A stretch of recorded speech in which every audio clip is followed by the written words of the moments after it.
Hey guys, I have another superhero story for you guys.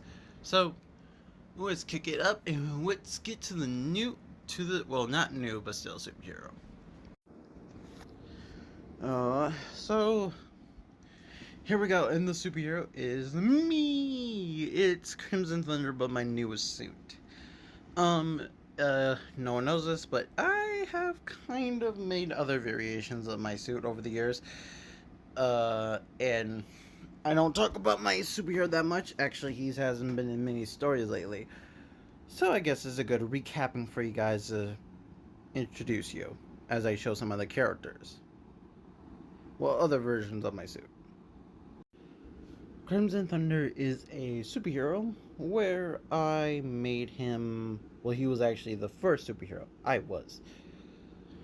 I made him, and I had a tough time making his powers, and I do have his powers still. Sometimes I do think his powers are still overpowered and still OP, but I do check myself and be like, no, they're not. They're pretty actually kind of standard. But yeah, but Crimson Thunder's origin story is that he is well, one, his origin story is that he was having a fight with his mother, walks out to go, it gets his necklace, walks outside to calm his air, and then sees a bunch of people running. There's an energy wave, hits everyone, hits him, he goes flying, goes into concrete. His actual power is having indestructible crystals that when they absorb energy, they lose their indestructibility piece by piece. To the point they break down and they turn to dust.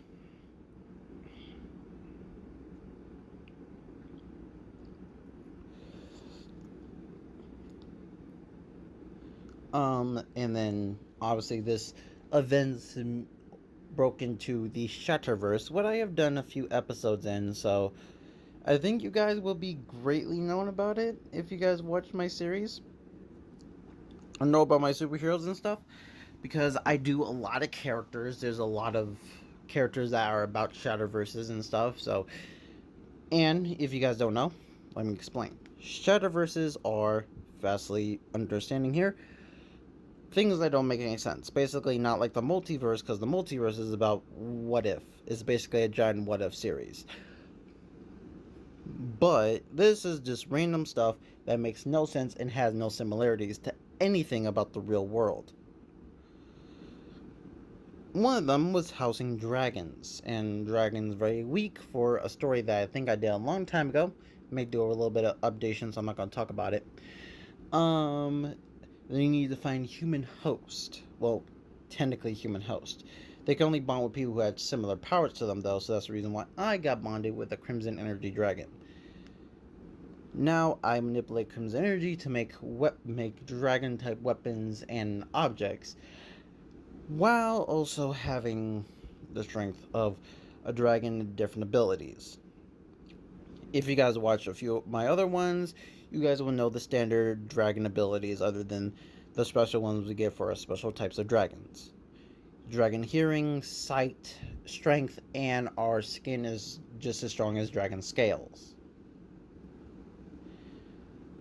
His weakness, like all Dragontaurs, he is weak to the pollen of a dragon flower.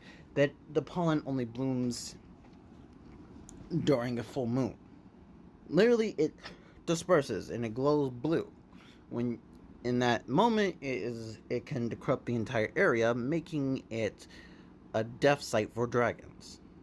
Number two, how much dragon scales are very much strong, and it takes something very powerful to pierce a dragon's body. You can find various things that has been used to kill a dragon. And also, something like metal I made up named Dragantanium. Dragantanium is a metal that can kill dragons, but also it's not like vibranium. It's just very strong and incredibly heavy to the point only dragons can pick it up and Dragontaurs, or anyone who's stronger than them. But by the way, those creatures are very few. And this, and me other than me writing a book about it and finishing it. Um, my friend Ghost and us, we should probably go and be. We were supposed to be fixing it, so I think we should. I think we're going to be doing that soon. Um, Other than that, I haven't done a full on telling of my story. Well, yeah. Also, by the way, Crimson Energy, it kind of kills me. That's the reason why I wear a suit. One, I don't show my skin because in the relation of why I would actually not show my skin is because I believe skin of showing any type of skin will involve you into racism of any sort. And I'm not very much into that. I hate racism. So, as me being a superhero, of course, I would hide myself by wearing my own, covering up my skin with armor. Also, by the way, the armor is supposed to absorb some of the energy that's going into my body because the more energy I release, the more it kills me slowly by deteriorating me. So, the suit I wear protects me. So, because of that, it is kind of a difficult thing for me to have. And so, the suit that I now made is the Crimson Thunder Mark III suit. The reason why you guys saw two suits is because technically they were the same, but I tried to redo it two times. This is my third attempt using every single characteristics of all the other suits. And I like this one, so this one's the one is the permanent Mark III suit. I haven't made the second one. But don't worry, I'll make that eventually at some point in the future. Um, so yeah, people say my brother does say I'm similar to Iron Man because my suit keeps me from dying, and so yeah. Other than that, I don't know that many things. Like I use sigils to make fake magic. Basically giving my powers commands. Because the less I use my powers, the more I'm lessly using it. The suit I am showing you guys now is my suit that lets me use 100% of my power.